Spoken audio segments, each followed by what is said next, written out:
So if you have toddlers around the house, until they've come to a mature age where they can take care of themselves, don't allow your toddlers go near your dog, okay? Because the teeth of a dog are very sharp. So keep them on leash, keep them in a cage. I've gone to a house this way, everywhere is glass. Oh, it's very beautiful. As you go around, you see yourself all over. Oh, you have children. You have children at home. Like right now in my house, all my glass tables, side tables, they have all been broken.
Welcome back. This is still Mama Helen and you, all the way from Warri, Nigeria today.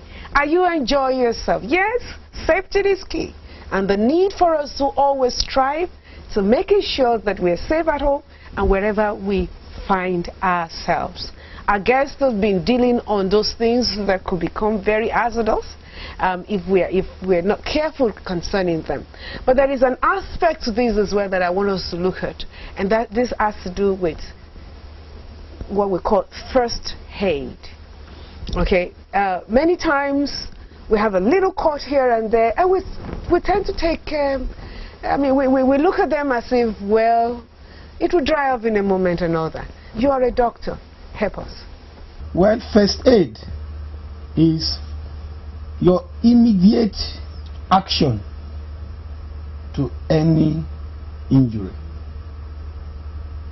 Your immediate action to any crisis or emergencies. That is first aid. What do you do? And a lot of us, we don't do what is proper. Let me give you an example. In the western part of Nigeria, if a child is convulsing, what do? They put the leg at on the fire. That's why if you go to the west, you see a lot of burnt leg. I don't know if now. And part of their first aid, they give cow urine. Wow. And you know, surprisingly, if you give a child that is convulsing cow urine, the convulsion will stop. But we didn't know that the convulsion did not stop that because the child is released. The child has now graduated from convulsion into coma. Oh yes. My God! As a result of the cow urine, because it drops the blood sugar level. Wow! So the person graduates into coma, and they think the convulsion has stopped. That's why I see most of them, when they eventually recover, they have residual brain damage as a result of wrong application of first aid. Because if there is a crisis, every person has an opinion and they have a method. Every person, if 20 persons get there, each one has... Get the leg up, put it down, slap him. Understand? So, it's good for every house. In some societies, it is even a compulsory thing as part of the schooling system to be taught first aid. Even as small as primary school, they are taught basic first aid. What do you do if you are faced with a crisis? Because even among the siblings, let me just give an example. I was sleeping one day in the house, And my daughter passed. I was cool. He entered the toilet, came back with a bunch of toilet roll. He ran past me. Small time had, I see the bleed. Oh, goodness. He ran again. And I got up. Oh, not knowing that the brother sustained an injury. Oh, Jerry, and he became the doctor. And I was even in the house. Oh, Lord. They didn't want me to know because I'd driven out of that place earlier. So when it happened, they decided to do their own thing. Why am I saying this? There are some basic first aid you must know. Aside having a first aid kit, okay. How do I manage an emergency? First, it depends on what the emergency is. If it's an injury, a cut, the first thing you do, you apply pressure to wherever. If the bleeding is much, you apply a tourniquet. That means you apply a band or a string on top of the place of bleed to reduce, if it's on the limbs, to reduce the bleeding. If it's somewhere else, you apply pressure.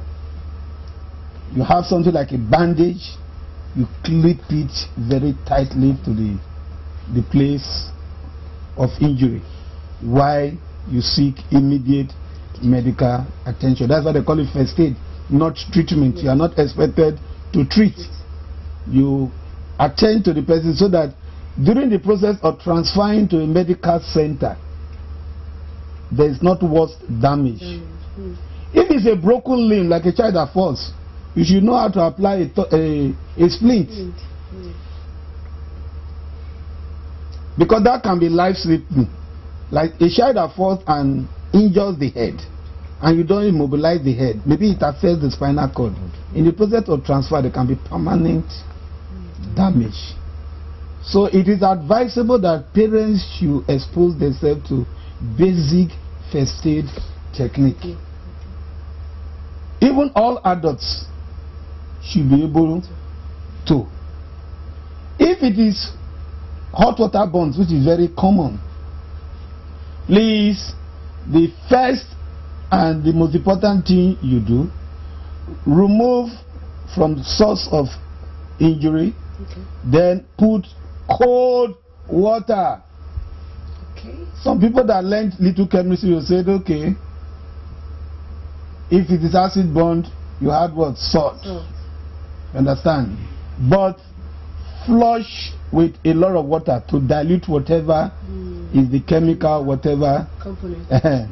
Then take to the medical center. First, make sure the person's airways are clear. Remove every tight clothing on the individual and transfer as quick as possible. But one thing I want to talk is about kerosene ingestion. There was a time it was so common. First and foremost, that practice where we induce vomiting, we cause more harm than good to any person that ingests kerosene, because the fumes for the kerosene is when you are vomiting will not enter into the lungs, and that's what kills many of them. It's not even what they ingest. It's a petroleum product, you eventually excrete it. But that process of when you put hand in the throat or you give something that will induce vomiting is a wrong, it's a very common practice in our environment, but a very hazardous practice. So please, if there is ingestion, don't try to induce vomiting because you don't know what, especially except you are sure of what the person, except it's a foreign object or something. Don't try. As long as the person is breathing and there's no obvious bleeding, you can still hold or transfer the person to the hospital without the condition deteriorating. Fantastic. I mean, you have, I don't know, I think you nailed it, you killed it, as they would say. But I'm sure the gentleman out there will also have something to say. And I think the aspect I want you to comment on has to do with the aspect of bond. Because I think that is the aspect, that is one of the things that seems to happen mostly at home during cooking. You know, a little bit of hot oil touches the skin, and you know, and you are inconvenient as a result of that. What do you do? I think it would be proper to apply iodine, right, on burns. Okay. He doesn't know. No, He's not a doctor. For burns, like what I said, neutralize the source I'm of not talking injury. about What I say, even if it's an hot water burn, okay, put on a running water still first to neutralize, because basically it's the temperature, the heat that is causing the injury. All right, I'm playing football. I'm trying to get sporty rather, and suddenly I hit my leg on the, on the wall, on the stone, whatever it is. What do you do? First, it depends on the nature of injury. If there is sore, if there is a sore, like what I said, at that point, if there is bleeding, try to apply pressure. Okay. Because in the field there, you cannot even take care of the wound. Then move the person to the nearest medical facility. If it's any part of the body that is broken, you're told that treating that not to allow this thing to start getting swollen, that there is a need for you to apply what's it called now? Ice cube and so on. What do you think about if because the scenario you gave was that on the field, if there is high spark, like there is a bruise, okay, not really bleeding, okay, and you notice that it will swell, okay, yes, applying a cold compress will help while you transfer the person to the nearest medical facility. The essence of first aid is to make sure that the period between when the incident happened to when the person presents to a medical personnel does not become too dangerous. Okay. Not even the duration. Okay. There's no deterioration in the condition of that particular person. Understand? Beautiful. And one very good first aid, you must have a family doctor. You must have a family doctor. Yeah, that you can call 247. Fantastic. So that anytime there's an emergency, while you are doing what you are doing, you are seeking advice, opinion. Oh, doctor, this is what just happened. I'm trying to do this now. What do you think I should do? That little advice, do this while you transfer, can save a lot of things. So one of your component of your first aid kit, which I know we'll get into, is have a family doctor. Having a family doctor it's something that is of essence. Even I do. One thing I found that is what decides where people go to is because of their level of economic empowerment. That man or that woman that goes to the chemist, if the best medical center is free, they will not go.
May I say this?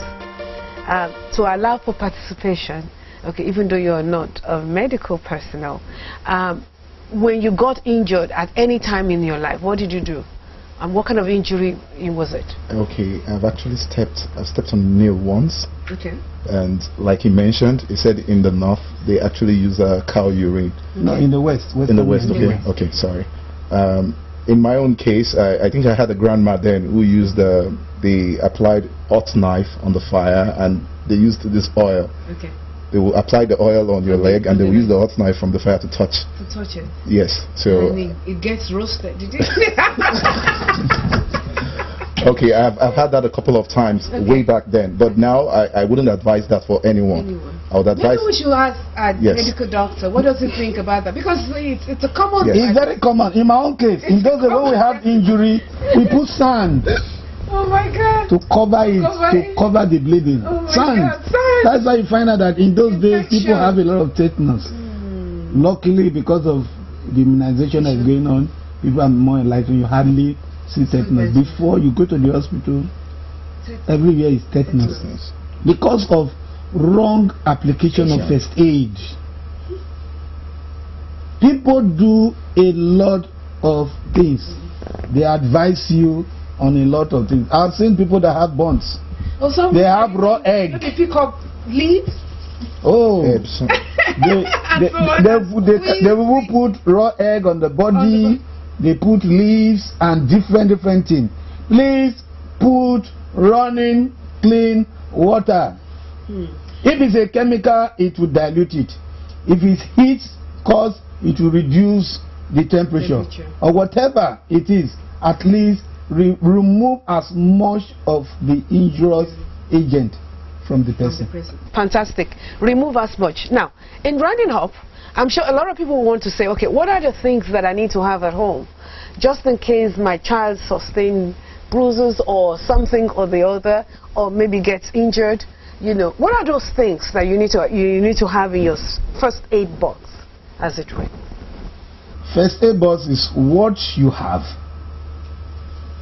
to be used for any emergency as an interim measure, not as a treatment or a management procedure. Let me start from children. Okay.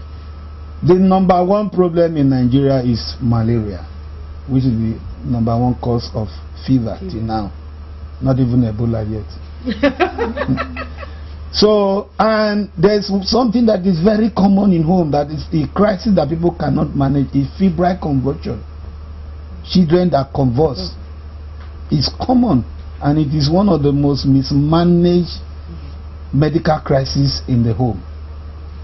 First, have something that can bring down the child's temperature, because the child can start having chills and rigors in the middle of the night, where because of security you cannot come out to seek for any attention. So have the number one thing, have a paracetamol. Have a paracetamol. And they injure themselves a lot, so have a pain reliever. Have a pain reliever.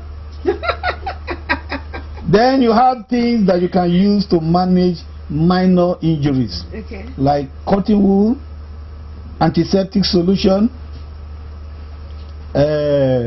plaster, bandages, those things, even antibiotics, the common ones, because the emergency can be diarrhea and vomiting in the house in the middle of the night. What do you do? As I say, always have a family doctor that you can always call to advise, why you have those little things handy, like vitamins, antibiotics. Even anti-malaria can be in your first aid box. You can try one or two things before going to the hospital because of the cost of medical care. Then things to manage wound in the house. It's not expected that you have any instrument, because it's not expected that you do dressing at home, because you might not have sterile materials. Because I can't tell you to be sterilizing materials in your home. That means you have to turn to a little clinic. So once you can have those basic things to dress wounds, things to handle simple medical emergencies, you've gotten your first aid box. Beautiful. things that handle medical, things that wouldn't amount to a permanent cure, but at least to sustain that very patient until the person gets the right medical attention. Now, in closing, if there is anything that is very common in Africa, it is this aspect of first-hand injury or medical situation. It is on a way to a chemist. What do you have to say concerning that? I think we are operating in an environment where people are largely ignorant. And one thing I found that is, what decides where people go to is because of their level of economic empowerment. That man or that woman that goes to the chemist, if the best medical center is free, they will not go. It's basically the issue of cost. Basically, we know what is good and we appreciate what is good, but if we cannot afford it, we look for an alternative. So it is not advisable. That is why I said you give first aid and you take to the nearest qualified medical personnel. Sometimes cheap is not always cheap. Appearance. Because you can go to a place where they will complicate issues. So a stitch in time. So it is advisable that please, luckily in our environment, we have health centers, government health centers, we have primary health centers, we have comprehensive health centers, we have general hospitals, we have central hospitals, different level of medical care you can get, and they are not that expensive. They are not that. So it is not advisable to patronize those that are on the wayside. Because at the end of the day, you might even end up with very wrong medication, as well.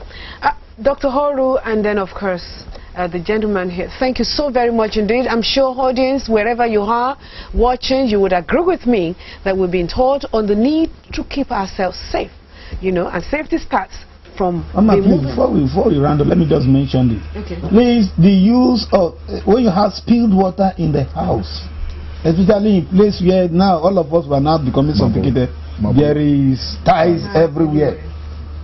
It can kill. I've seen recently, even in my house, somebody put water in the staircase and stepped on it from up to down. So please, make sure if you're in the house, make mopping stick one of your first aid kits. Any water that is spilled, your children will always spill water. Please make sure they are well taken care of. I just let me put that. Thank you very much, our doctor. The beauty of Mama Helen and you, and then of course ABN, is that you can always get back to us, even though we have a limited time addressing all issues. But nevertheless, remember, keep yourself safe at all time, especially those beautiful children that God has given unto you. And then of course the need for you to also have first aid kit at home to be able to address little things while you may manage it until you get medical attention at the nearest place. Have a doctor in hand as your family doctor. He happens to be our family doctor. Have someone that is a medical personnel that you can relate with, that will be able to handle issues, that pertains to health and of course danger as well at home. It is still on Mama Helen and you. We've enjoyed you. We know you're watching us, and we expect that you continue to watch us all the time. Remember, African Broadcasting Network does not only cover Africa alone, but yes, part of Euro, Asia, and what have you. But now, God has added to us, and through which we now broadcast to the North America part of the world. So, if you're in Caribbean, Puerto Rico, what have you, in America, you have a place. And it is ABN that is your home. It's a family station that must be watched, so that through which you can have every aspect of life at your doorstep. It is Mama Helen and you. We will see you next time.